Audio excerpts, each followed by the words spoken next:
Тұйықпын, айтпаймын мен көпке сыр. Достарымнан ұқтым, көрдім көп кесір.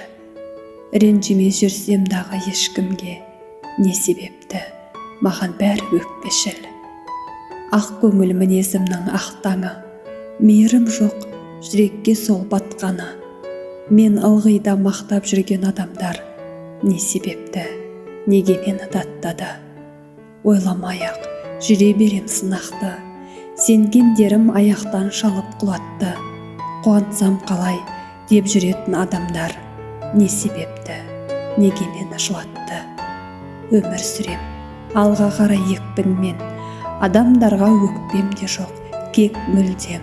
Жақыныма алыс болып содан соң, алысыма жақын болып кеттім.